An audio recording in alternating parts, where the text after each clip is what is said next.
مهمترین نشانه کامل خودشناسی ملی را وحدت ملی تشکیل می‌دهد. محض با به دست آمدن وحدت ملی، صلح و ثبات، آرامی و آسایشگی، پیشرفت و ترقیات و زندگی شایسته مردم کشور تامین کرده می‌شود. در میز مدور تحت عنوان وحدت تاجیکان، نمونه آموزش، کارمندان ریاست عدلیه ولایت سوق باری دیگر صحیفه‌های تاریخ را ورق‌گردان نموده از شکوه و شهامت وحدت ملی حرف زدند. تاکید گردید که رسیدن به وحدت ملی در مرحله نوی تاریخی در تاجیکستان که به تلاش و پیکار و کارنامه‌های بزرگ و بی‌مثل پیشوای معظم ملت تکیه می‌کند، حاصل سبق‌گیری از درس سرنوشت‌سازی تاریخی تاجیکان است. ҳамасола 27 июн дар Тоҷикистон рӯзи ваҳдати миллӣ бо тантана ҷашн гирифта мешавад. ваҳдати миллӣ муҳимтарин дастоварди таърихӣ ва оғози марҳилаи навин дар рушду такомули давлатдории тоҷикҳо мебошад. чунончи борҳо дар баромадҳои худ президенти кишвар пешвои муаззами миллат муҳтарам эмомалӣ раҳмон қайд карданд, қадру манзарати санади сулҳи мо баробар ба эъломияи истиқлолияти мост.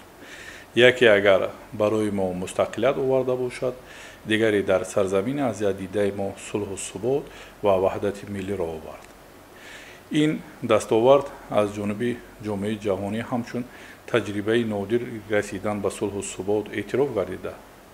айни ҳол дар минтақаҳои гуногуни олам мавриди омӯзиш ва истифода қарор дорад.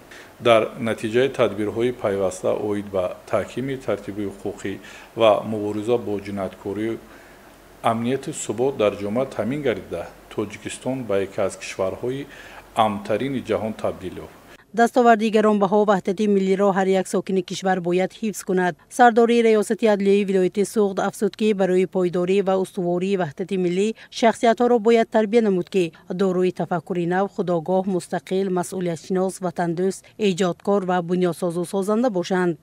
тоҷикистон бо пайгирӣ аз сиёсати дарҳои кушод ва пешниҳоди ташаббусҳои муҳим оид ба ҳалли масъалаҳои мубрами ҳаёти сайёра мақому нуфузи худро дар ҷаҳон боло бурда, бо сифати кишвар дар ташаккули сиёсати байналмилалӣ саҳмгузор шинохта шуд. дар маҷмӯъ ваҳдати миллӣ барои миллати тоҷик на танҳо дастоварди таърихӣ, балки моеъи ифтихор, рамзи бақои давлат ва шарти рушди устувори ҷомеа мебошад. боварӣ дорам ки хидматҳои президенти ҷумҳурии тоҷикистон пешвои муаззами миллат муҳтарам эмомалӣ раҳмон аз ҷониби наслҳои имрӯзу фардои тоҷикистони азиз ҳамеша қадрдонӣ гардида, корнамою дурахшонии ин абармарди таърих роҳи моро ба сӯи оянда боз ҳам равшантар хоҳад намуд. وحدت چون پدیده نادری تحکیم مناسبت‌ها بین قوم‌ها، خلقیت و ملت‌ها از دوران قدیم تا به امروز اهمیت عمومی انسانی و عمومی بشری دارد. در چاره‌بینی تجربه صلح تاجیکان امروز همچون یک نمونه آموزش و سابقه تاریخی در سطح بین المللی ارزیابی گردید. مستانه محیدی لازاده از انجان شریفوف، شاعر مبین‌زاده، اخبار.